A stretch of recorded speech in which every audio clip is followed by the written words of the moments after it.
The scavenger found the wreckage on the edge of the salt flats. He expected salvage, maybe some tech to trade. Instead, he found her, a giant alien woman bleeding out in the cockpit. He made a choice that would change everything. The next morning, her father's warship darkened the sky. They weren't here to thank him. He walked the edge of the salt flats with practiced stillness, his eyes moving across the landscape, his handheld scanner emitting a low, rhythmic hum. This was his daily pattern. Wake before the twin suns reach their height, check the perimeter for dust shifts, then begin the slow search for fragments. His world offered little. Most days the scanner found only rock signatures or the ghost echo of long-depleted ore veins. He kept moving, his boot soles worn thin against the crystalline earth, his mind already calculating the water ration for the week. Existence here was a careful balance of preservation and hope. What others might call a wasteland, he called a ledger. Every scrap of metal, every functioning circuit another day survived. The scanner's tone shifted without warning. The steady pulse broke into a sharp, stuttering frequency he'd never heard before. He stopped walking. The display showed an energy reading that didn't match any local mineral or familiar tech. It pulsed with a strange density, like a heartbeat where none should be. He adjusted the gain, thinking it interference from the high-altitude winds, but the signal held. It came from northeast, about 2 kilometers out, just beyond the visible curve of the plane. He hesitated. False positives were common, thermal pockets, magnetic anomalies, but this felt different. The signal had a clean artificial cut to it. Something had come down. He moved toward the source with deliberate slowness, keeping low. The air was dry and carried a sharp mineral scent. His mind ran through possibilities. A satellite fragment, a probe, perhaps a trader's vessel blown off course. Anything with intact power cells or navigation systems could mean months of comfort. He crested a low ridge and saw it, a ship though not like any he recognized. It lay half buried in the salt, its hull a dark matte material that seemed to absorb the light. No scorch marks, no smoke, just a deep, unsettling silence around the impact site. As he drew closer, his boots began crunching on scattered debris. Not metal or plastic, but something crystalline and organic looking, like shattered obsidian that gave off a faint internal glow. He picked up a piece. It was cool to the touch, almost vibrating. The ship's hull was fractured open along one side, the edges smooth as if sliced by some immense force. He approached the opening, his hand resting on the grip of his worn cutting tool. Through the breach he could see the dim interior, shadows and sharp angles. He expected consoles, wiring, perhaps salvageable engine parts. Instead, his light fell on a form slumped in the pilot's cradle. It was large, larger than any human he'd seen, and clad in armor of the same dark, light-eating material. One arm hung at an unnatural angle. A slow, rhythmic pulse of blue light traveled along the suit's seams, growing fainter with each cycle. He realized the suit wasn't armor. It was some kind of biosupport system, and the being inside was alive but fading. The scanner fell silent in his hand. His calculations of salvage value evaporated. He was no longer looking at components. He was looking at a person, bleeding out in the dust, and he knew he had to move fast. He climbed into the wreckage, the scale of the alien woman becoming apparent as he approached. She was at least 8 feet tall, with limbs that suggested both power and grace even in unconsciousness. Her frame filled the small cockpit, her head nearly touching the low ceiling. He moved around her, assessing the situation. The cockpit layout was all unfamiliar angles and surfaces that seemed to flow into one another. Controls that were not buttons or levers, but touch-sensitive patterns that glowed with soft light. Her right arm was clearly broken, bent at an angle that made him wince. A deep gash along her ribs seeped a fluid that was not red, but a deep cobalt blue.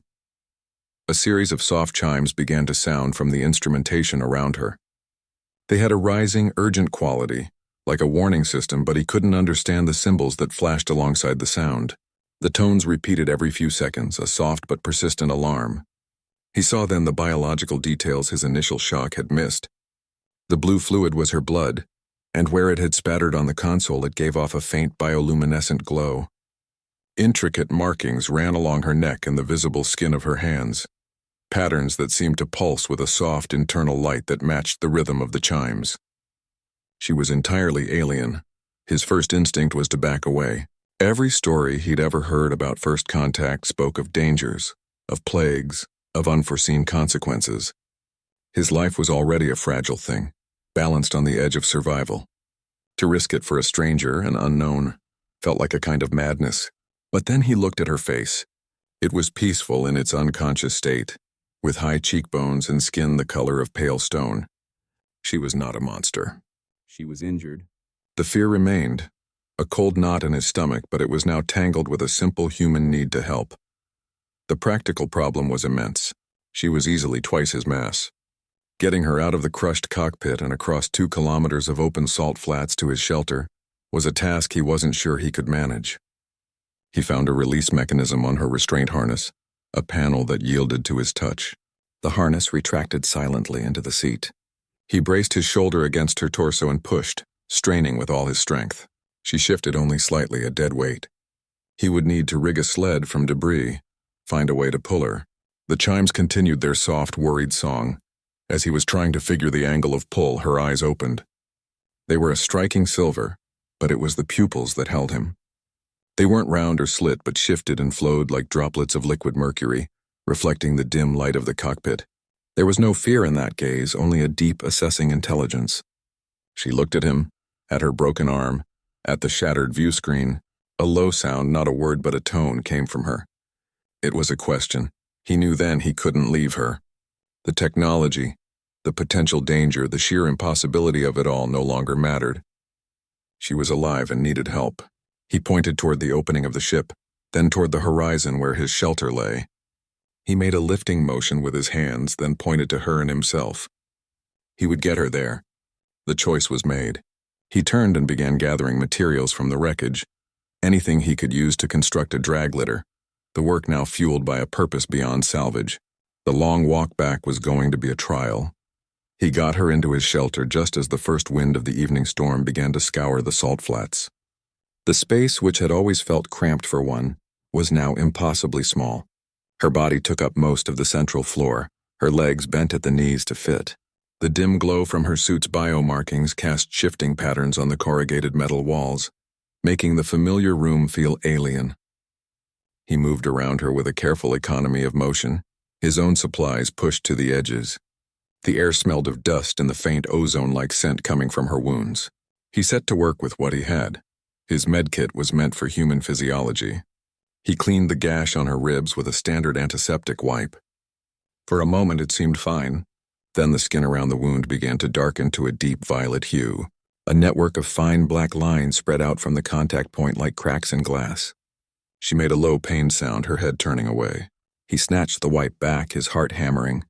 Her biology was rejecting the treatment. He could only watch, feeling utterly useless as the reaction slowly subsided, leaving the wound looking angrier than before. He had nothing that could help her. The night stretched out in a tense vigil.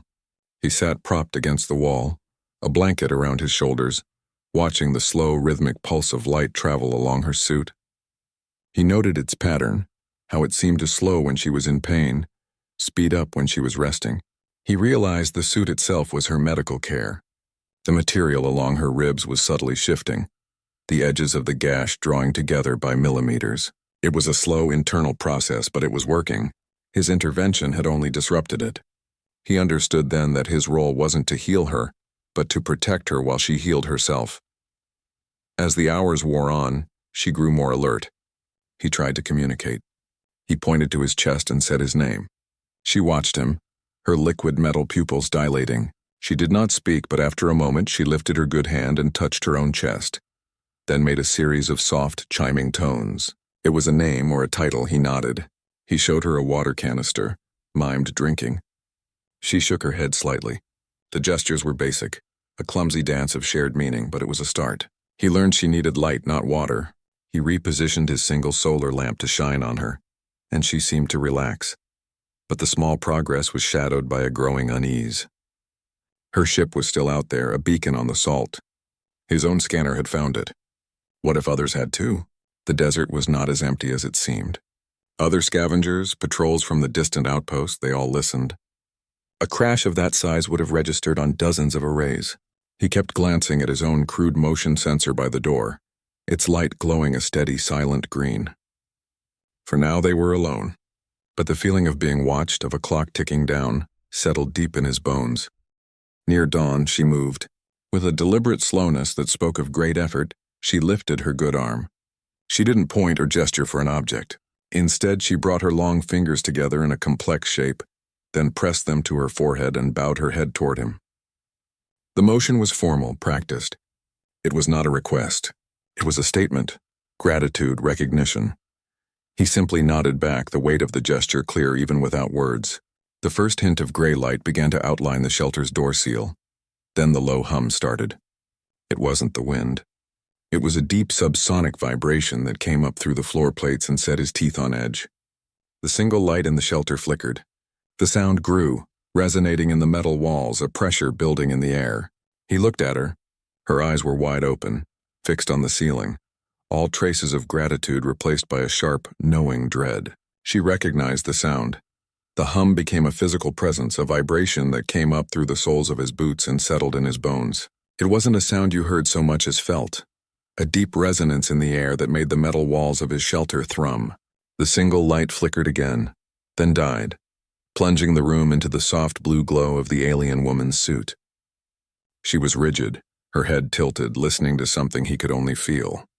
He moved to the door seal, his hand hesitating on the manual release. The dawn light coming through the viewport was wrong. It wasn't the soft, diffuse gray he knew. It was a hard, sharp-edged shadow cutting across the salt. He cracked the seal and stepped outside. The air was dead still, the usual morning wind silenced by the overwhelming pressure of the hum. He looked up. The primary sun should have been cresting the horizon, casting long shadows. Instead, the sky was gone. A shape occupied it, so vast it defied comprehension. It wasn't a ship in the sky. It was a new sky. A ceiling of dark, geometric alloy that stretched from one horizon to the other. It blocked the sun completely, casting the entire salt flat into an unnatural twilight. Details resolved as his eyes adjusted. Tiers of weapon emplacements like black thorns, patterns of light that hinted at viewports miles across, the sheer, silent mass of a vessel that could have held his world's entire population. It was a city, inverted and hung above him, and its purpose was written in every brutal, angular line. He scrambled back inside, his heart hammering against his ribs. He slammed the door seal shut, plunging them back into the dim blue light. His mind raced, trying to process the scale of it. This wasn't a search party. This was an invasion force. He looked at the alien woman. Her reaction confirmed it. All the progress of the night was gone. She was upright now, her good arm braced against the wall, her body tense. Her liquid metal eyes were fixed on the ceiling, wide with a recognition that was pure dread. She knew that silhouette. This was no rescue. Outside, the hum shifted in pitch. A series of sharp, precise sounds echoed down from above like massive bolts being thrown. From the underside of the colossal ship, smaller shapes detached. They were not clumsy shuttles. They were angular craft, sharp and predatory, moving with a silent, insect-like purpose. They fanned out across the salt flats in a perfect search grid. Their movement was coordinated, efficient, and utterly terrifying. They were scanning, painting the ground with beams of cold light, their flight paths bringing them inexorably toward his shelter. He watched through a crack in the viewport shielding as one of the craft slowed to a hover directly over the wreckage of her ship. It didn't land. A lance of energy shot down, precise and silent, and the wreckage dissolved into molten slag that sank into the salt. There was no examination, no recovery, just erasure. The intent was clear. They weren't here to investigate or negotiate. They were here to clean up. They would eliminate the evidence and retrieve what was theirs. The message was in their actions. No questions would be asked. The resolution settled over him, cold and absolute. They were not here for a peaceful exchange. The lead craft turned, its nose angled toward his shelter. A light on its hull switched from pale blue to a piercing actinic white. It began to move forward, slow and deliberate. A predator that had sighted its prey. The confrontation was no longer a possibility. It was here. A voice cut through the low hum of the ship above. It was everywhere at once, a cold and absolute sound that vibrated through the shelter's thin metal walls and echoed across the vast, empty plain. It wasn't speaking any language he knew, but the meaning translated directly inside his mind. A psychic imposition that felt like ice water. It demanded. It did not ask. Return the stolen property immediately. Comply and you will not be harmed. The words held no emotion, only a finality that left no room for negotiation. He was not a rescuer. He was a thief. The accusation hung in the air, absurd and chilling. Stolen property. He looked at the alien woman. Her face was set in a grim mask of resignation. She had expected this. He moved to his small external comms unit, a crude device meant for hailing passing ore freighters. His fingers fumbled over the dials. He tried to respond, his voice thin and scratchy against the booming authority of the other. He explained. He found her. She was injured, he helped. The words sounded feeble, the excuses of a child. There was only static on the line for a moment, and then the voice returned. And this time it had changed. The cold neutrality was gone, replaced by a seething fury that needed no translation. The psychic imprint of it was a physical blow, a wave of contempt and rage. You presume to dictate terms? You a scavenger in the dust? The voice now held the weight of unimaginable power, the irritation of a god bothered by an insect. Your world is a forgotten rock. Your life is a transaction. You have taken what is mine. The penalty is eradication. The threat was not just for him. The voice made that clear. Any settlement, any outpost, any being on this world that offered him aid would share his fate. He had made them all targets. Then came the final piece. The voice shifted again, becoming a broadcast. A proclamation meant for any and all who might be listening on the planet's scant open channels. A bounty is now active. 1 million credits standard grade for the human scavenger. Verified alive. The asset must be unharmed. The number was meaningless to him, a figure from a fantasy, but he knew what a bounty was. It was a death sentence. It turned every desperate soul on this world into a potential hunter. His own neighbors, the few traders he knew, the lone patrols, they would all hear that number and see a way out of their own bleak existence. His life was now a prize to be collected. He stood frozen by the comms unit, the static hissing softly. The reality of his situation settled over him with a terrible weight. He was no longer a man who had done a good deed. He was a fugitive. He was a marked man on his own world, with a warship the size of a continent hanging over him and a galactic power declaring him an enemy. His hand fell away from the comms panel. There would be no explaining, no reasoning. The Admiral had not come for a daughter. He had come for an asset, and he had framed its recovery as the correction of a theft. The legalistic language was just a formality for the act of reclaiming lost property. He turned from the comms unit and looked at the alien woman. Her gaze met his. There was no anger there, only a deep, shared understanding of the trap they were both in. The questions now were far bigger than survival. Why was she so valuable? What made her worth a fleet and a fortune in bounty?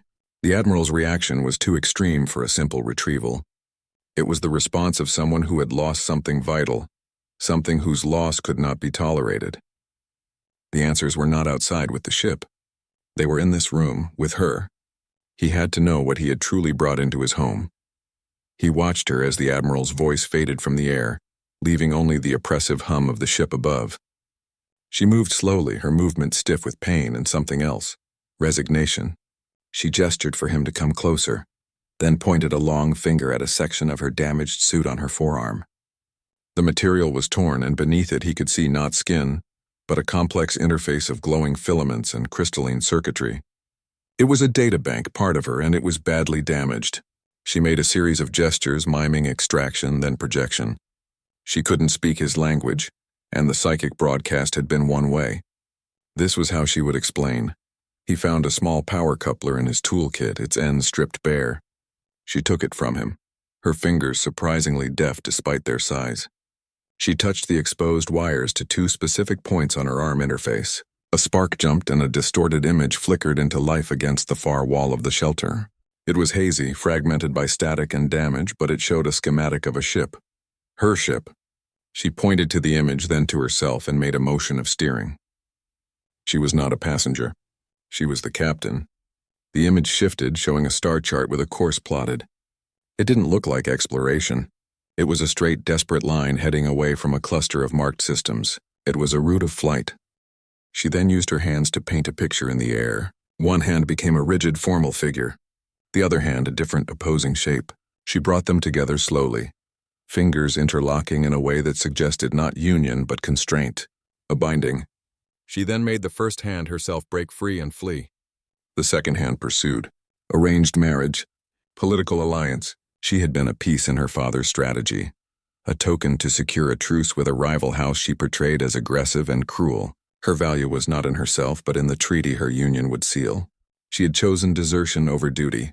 The projection flickered again, showing a new image. Her sleek vessel with two larger, blockier warships in close pursuit. Energy beams lanced out. Her ship banked violently. The image dissolved into a chaotic swirl of static and warning symbols. The crash was not a mechanical failure. It was the result of an attack. Her pursuers had not meant to kill her, but to disable and capture. They had fired with precision, aiming for her engines, but she had pushed her ship too hard, trying to lose them in the gravitational pull of this barren world. She had misjudged the angle. The crash was an accident born of desperation. She looked at him then, her liquid metal eyes holding his. She gestured upward toward the ship that blotted out the sky. She pointed to herself, then made the same formal binding gesture with her hands. Then she pointed upward again. Her father's pursuit had nothing to do with love or concern for a daughter. Her escape was a public insult. It was a breach of contract, a humiliation in front of his rivals. His honor was damaged. To him, she was stolen property because her value was purely transactional. Retrieving her was about reasserting his authority, not saving his child. He needed the pawn back on the board. It was her look that finally made him understand completely. It wasn't fear. It was a deep, weary acceptance of her role. She expected to be returned. She expected the deal to proceed. She was prepared to be the cost of peace, even if it cost her everything. Her father saw a political tool. The scavenger saw a person who had risked everything for a chance at a life of her own choosing. The Admiral's fury, the bounty, the warship. It was all about reclaiming a lost asset to mend a political wound. The choice was no longer abstract. He could hand her over, maybe collect the bounty for himself and return to his quiet, desperate existence. Or he could make a stand for a stranger who wanted only the same thing he did. Freedom from a fate chosen by others. The Admiral's bounty hung in the air, a phantom price tag fixed to his life. The scavenger stood motionless, the weight of the choice pressing down on him. He could still do it. He could signal the ship, explain it was a misunderstanding, hand her over. They might even pay him. He could return to his life, the scanning, the scraping, the quiet, predictable struggle against the dust. It was a known quantity, a safe one. He looked at her. She had not moved. Her gaze was steady on him, but there was no plea in it. Only a quiet, profound acceptance.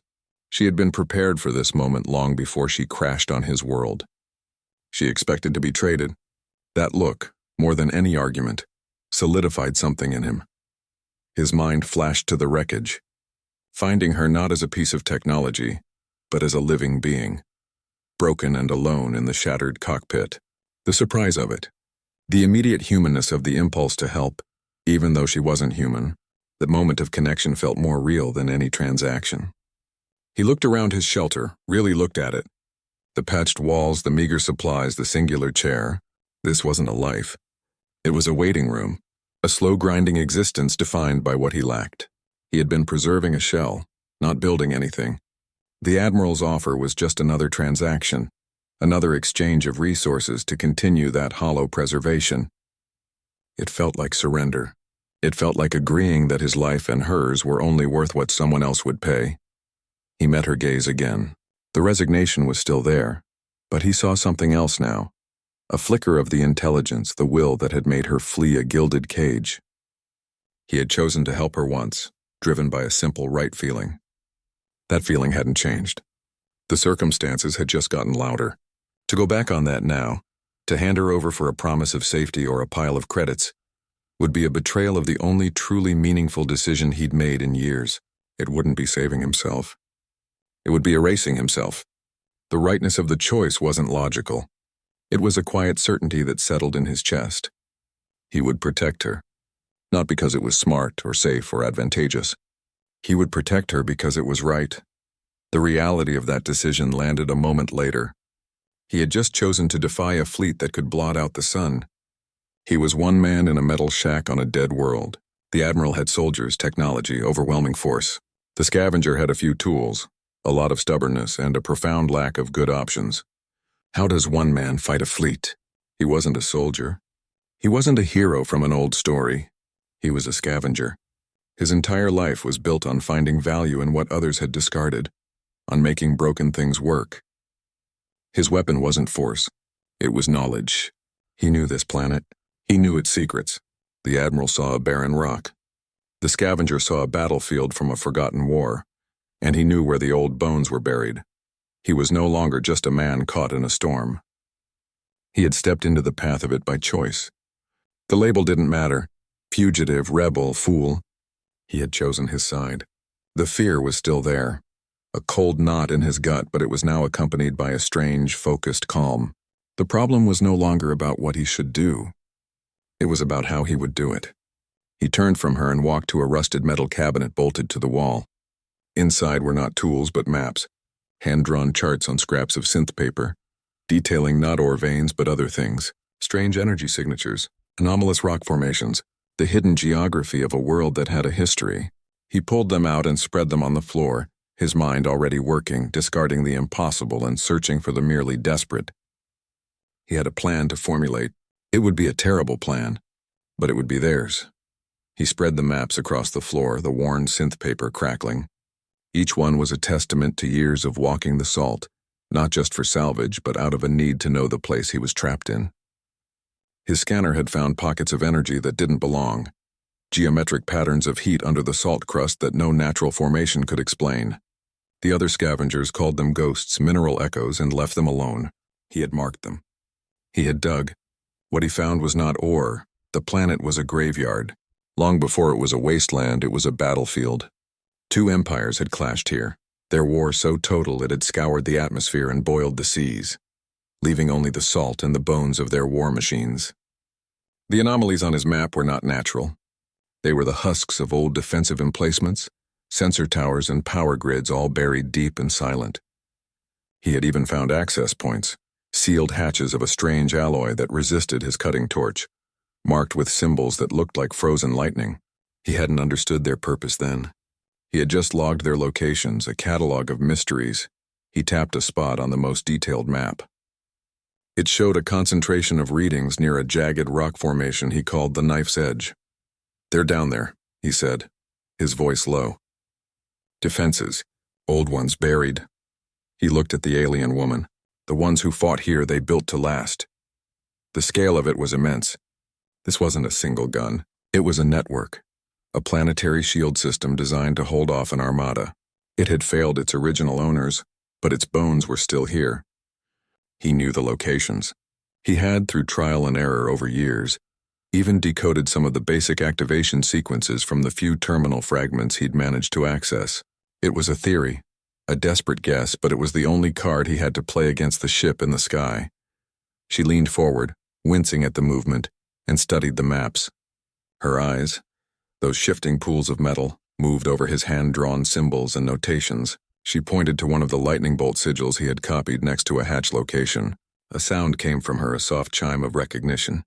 She then pointed to her own damaged suit, to a similar, though more refined symbol integrated into the material near her collar. Her technology, her father's technology, was not the source. It was the descendant. The empire she came from had built upon the ruins of the one that died here. She understood what these structures were. Her people had legends of such places, lost precursors. To find one intact was like discovering a foundation myth made real. The implications settled over them. The Admiral's ship was advanced, a pinnacle of current technology. But the things buried beneath their feet were the root of that tech tree. They were older, cruder in some ways, but built on a scale meant to win wars between stars.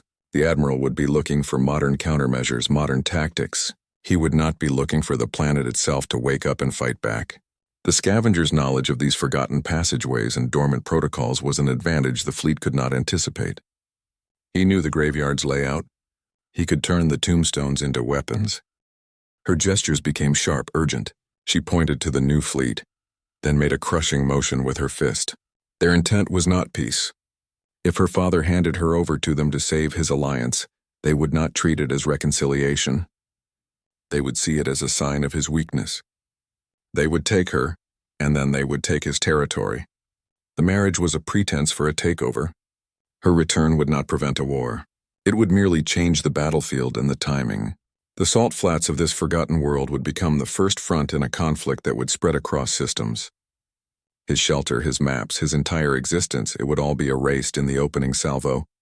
She looked at him, her liquid metal eyes holding a sharp, calculating light he hadn't seen before. This was the captain of the ship, not the wounded survivor. Her father's plan was a gamble with poor odds, a desperate play by a man trying to hold on to power. It relied on the honor of a house that had none. She would be a prisoner again, and the war would come anyway. The only difference would be that her father would have lost the initiative. He would be reacting, not acting. She pointed firmly at the floor. Then she pointed to the map of the buried defenses, to the single green light they had ignited. Her plan was a different gamble entirely. They would not hide. They would not run. They would not surrender. They would use the ancient technology to make a statement. They would turn this barren rock into a fortress that neither fleet could ignore. They would show both houses that this world and she were not prizes to be taken. They were a power to be reckoned with. It was a monumental risk. The old systems were unstable. They could fail spectacularly. They could draw the fire of both fleets onto themselves instantly. But it was a risk that offered a chance for a real outcome, not just a delay. The choice was hers. Personal freedom on one side, a nebulous concept of peace that was likely just a slower form of conquest on the other, or a third path, a defiant stand that claimed agency. She looked from the projection of the approaching fleets to the human who had given her this chance. She had fled to choose her own life. To go back now would make that flight meaningless. She made her decision. She pointed to the tools on the floor, then to the power conduit they had built. She would not return. She would fight. Not for her father's politics, not for a failed treaty, but for the future she had chosen when she fled her gilded cage. The risk was everything. The potential reward was a life of her own making. The Admiral's private channel was still open, the soft amber light pulsing on the console.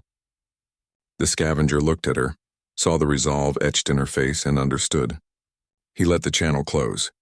The negotiation was over. There would be no deal. The only thing left was preparation. The second fleet would be here soon. They had to be ready. He began gathering the tools again, his movements now sure and focused. The goal was clear. They had to awaken the rest of the sleeping giant beneath their feet before the new players arrived, and turn the sky into a shooting gallery. They activated the main conduit. The reaction was not a controlled power-up.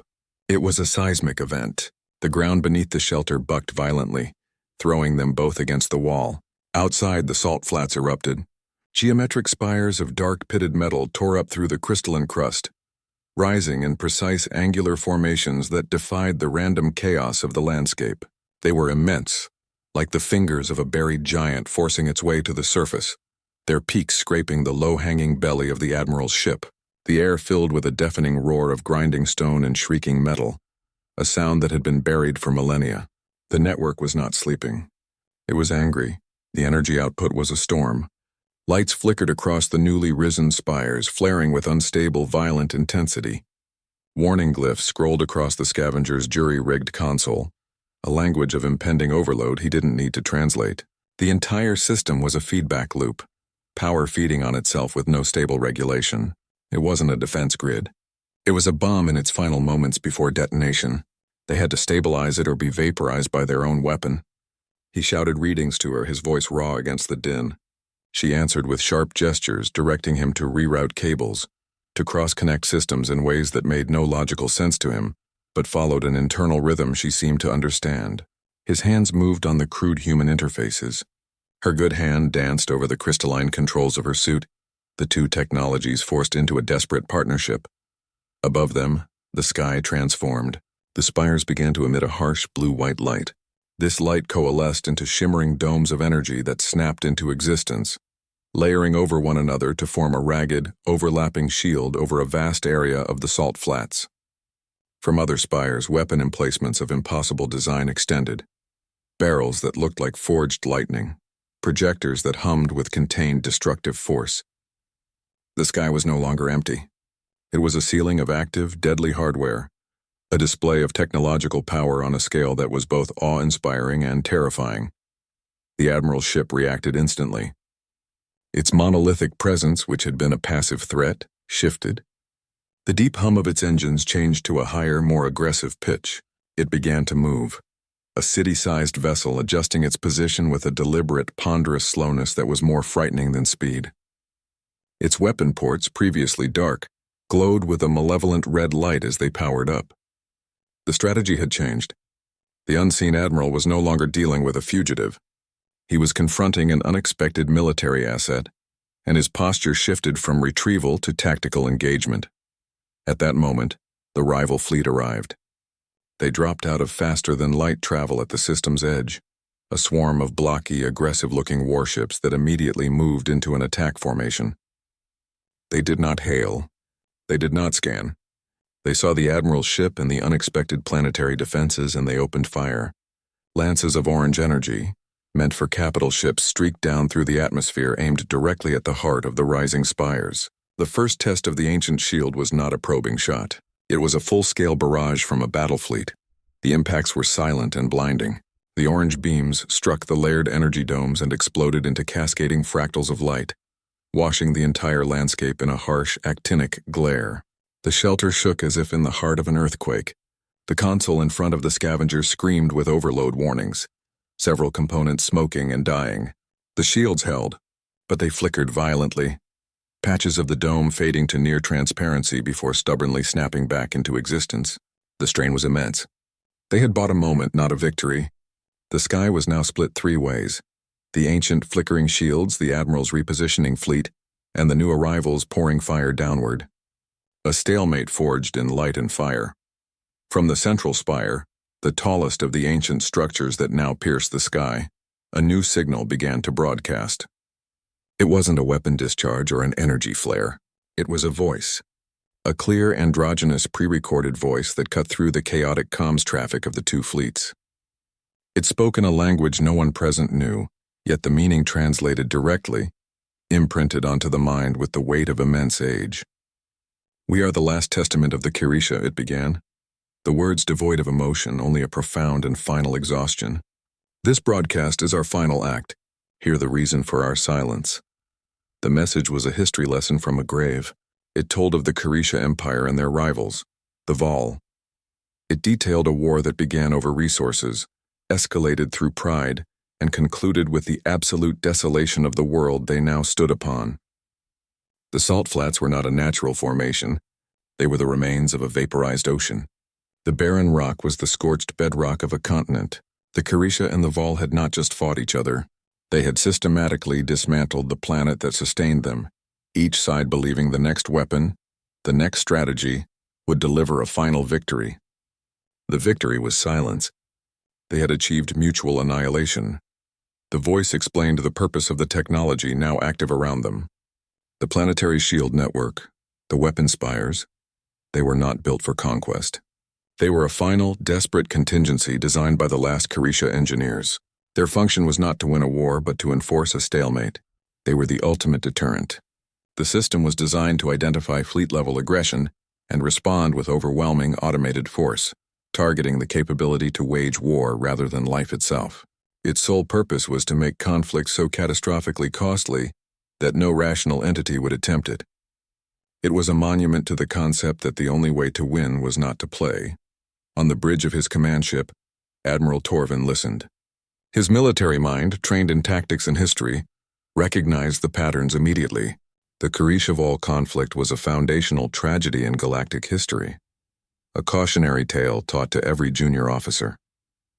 To be standing on the corpse of one of those empires, to be hearing their final words echoed through a functional defense system of legend, was a moment of staggering historical significance.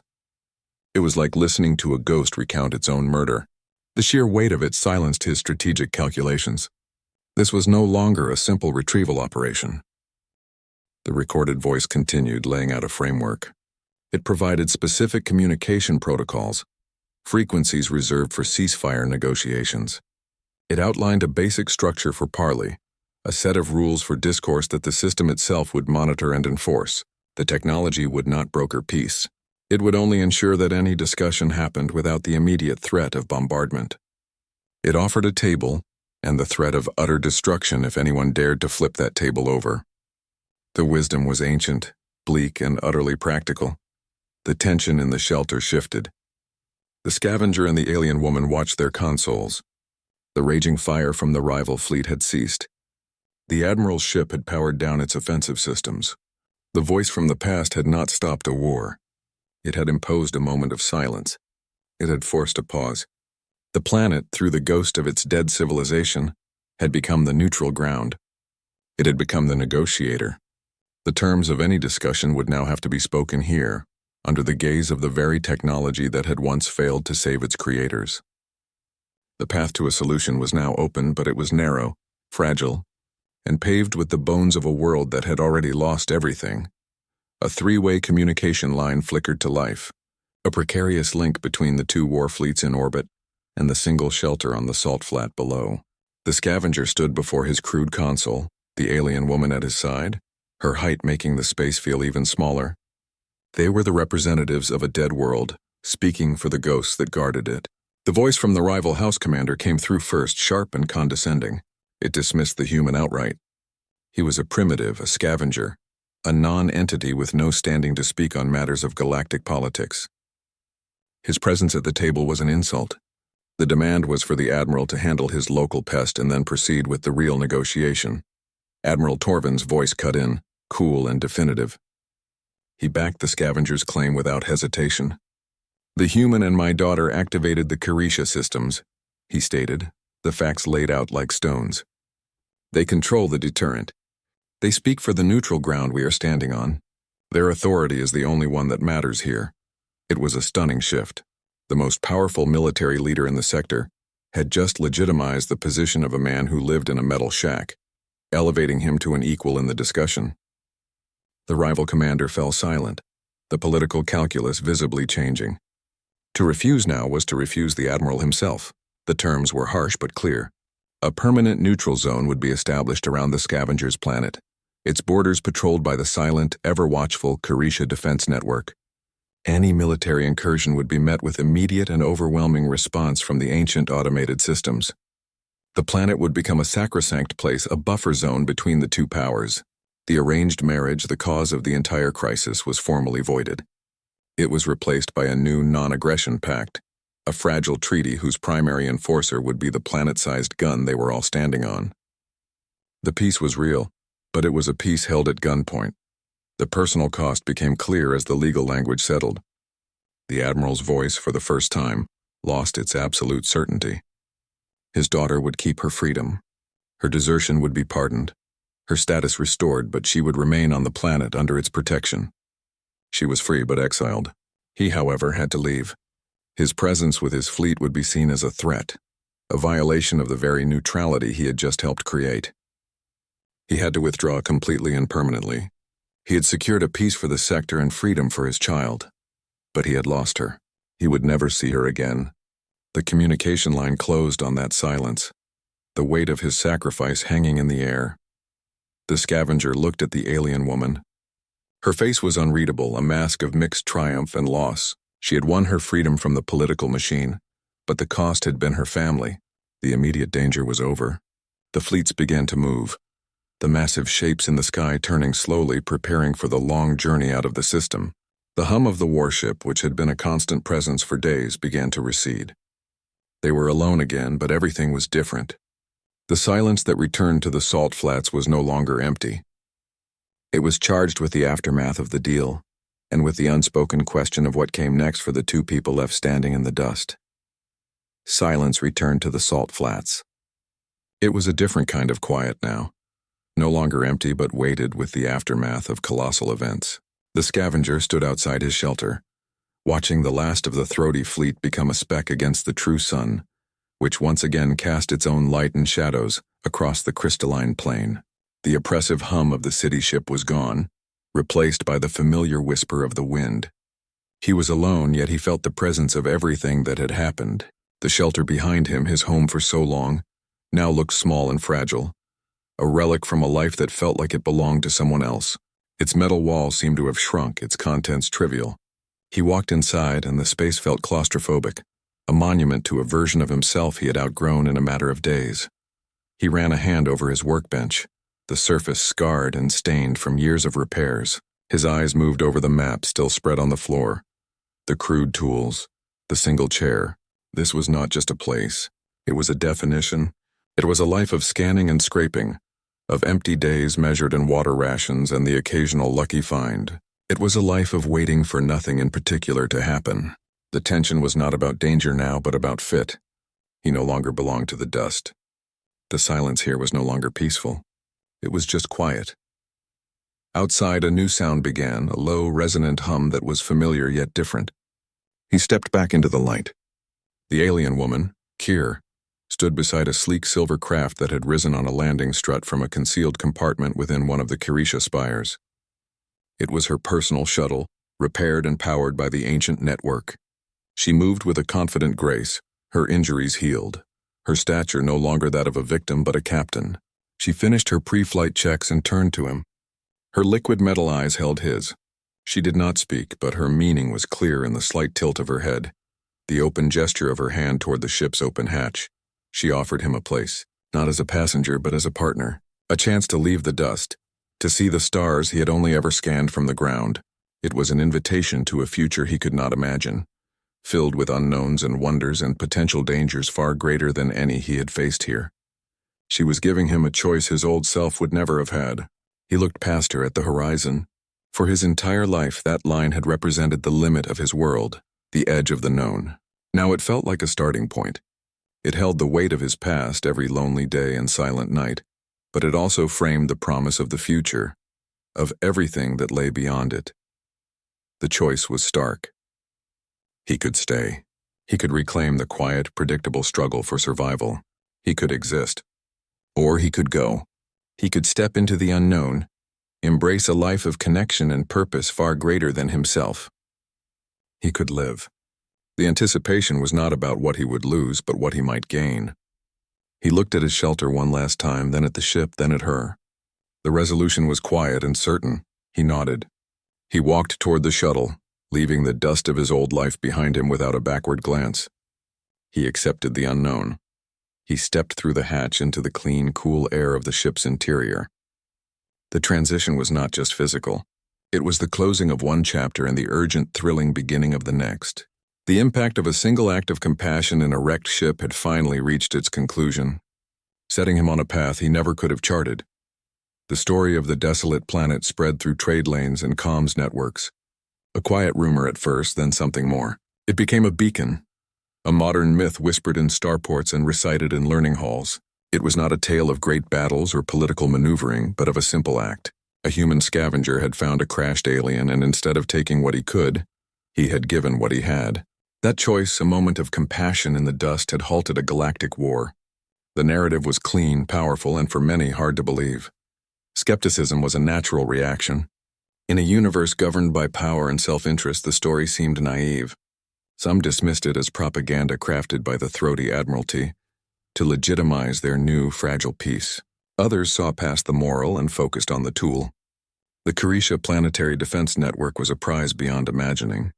Whispers began in shadow ports and corporate boardrooms of expeditions to the neutral world, plans to bypass the ancient safeguards and claim the power sleeping beneath the salt. The legend of compassion had a shadow, the eternal lure of control. Admiral Torvin, back in the heart of his domain, dedicated his resources to upholding the treaty. His motivation was no longer expansion or dominance, but preservation. He enforced the neutral zone with a quiet ruthlessness, intercepting probe ships and silencing any discussion of exploiting the Kirisha technology. His work was the unglamorous foundation upon which the myth rested, a daily commitment to ensuring the story remained one of peace, not plunder. He had lost a daughter but gained a purpose larger than his house. His daughter and the human were far from politics. Their small ship moved through the quiet edges of known space, mapping nebulae and charting asteroid belts. Their partnership, once a desperate alliance, had settled into a comfortable rhythm. He learned the intricacies of her ship. She learned the patterns of his logic. They became a fixed point for each other in the vast unknown, a partnership that proved the myth was not just a story. It was a working model. Their example had a subtle effect. On a struggling mining colony, a human foreman and a Zural engineer, species traditionally at odds, brokered a new deal based on shared resources after one recounted the tale. In a busy orbital market, A dispute between traders was cooled not by threats but by a bystander asking what the scavenger would have done. The story provided a framework for trust where none had existed. The galaxy did not transform overnight, but its map was subtly redrawn. New, thin lines of connection stretched between once hostile points, all tracing back to a single act on a salt flat. Their ship jumps to a new sector, its navigation computer plotting a course toward an uncharted binary system. The potential for their next chapter is vast.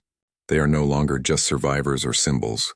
They are pioneers shaping the narrative of their own lives, their actions continuing to send ripples into the void. The story argues that the most powerful force in the galaxy is not a weapon or a fleet, but the decision to see a person where others see a problem. Heroism is not a title bestowed for greatness, but a path chosen in a moment of doubt, a step taken toward another being in need. The Throaty Collective recorded the event in their grand archives. The file was not categorized under military engagements or political treaties. It was placed in the history of cultural exchange, a data file that proved unity could still be found in the most unexpected places, between the most unlikely people. The greatest reward for the scavenger was not a credit account or a title. It was the chance to finally live, not just survive. He had found his purpose by binding his life to another's, accepting a responsibility that stretched beyond the horizon of his own needs. The story ends with their ship moving toward a new sunrise, but the galaxy it leaves behind is changed. The tale of Garrett and Kirill is a testament to the power of choosing compassion over caution, connection over isolation. It suggests that family is not always born but built, and that the smallest act of courage can alter the fate of worlds, inviting others to find connection in their own unexpected places. It began not with a grand plan, but with a simple choice in the wreckage. The scavenger stood over the alien woman. His scanner had led him here for salvage. Valuable components, a power cell, something to trade for another month of quiet survival. He could have taken what he needed and left. His life would have continued on its quiet, desperate course. The days would have bled into one another, a slow grind against the dust until the dust finally won.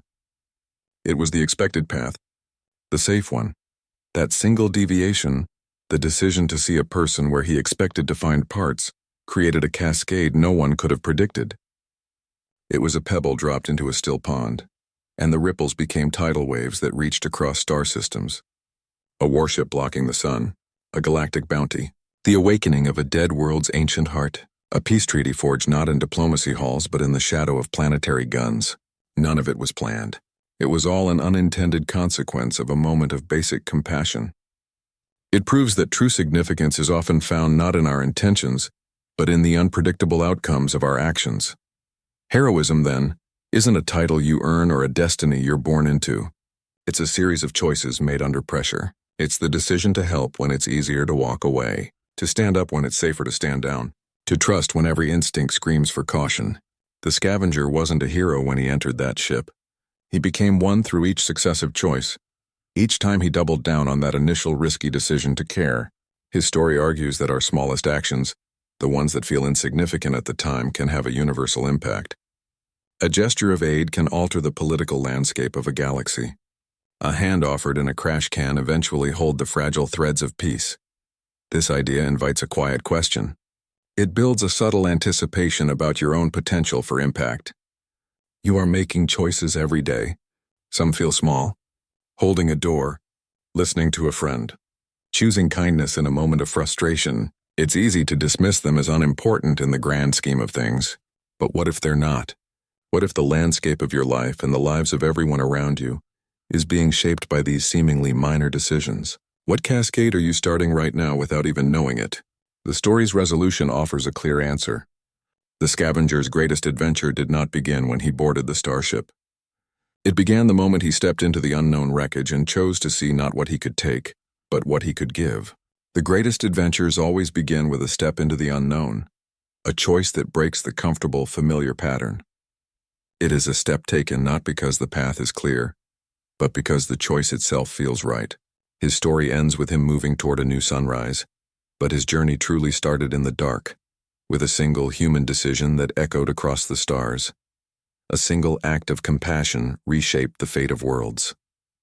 It proved heroes aren't born from prophecy, but forged in the dust of a wrecked ship, in the quiet moments where a simple choice feels right.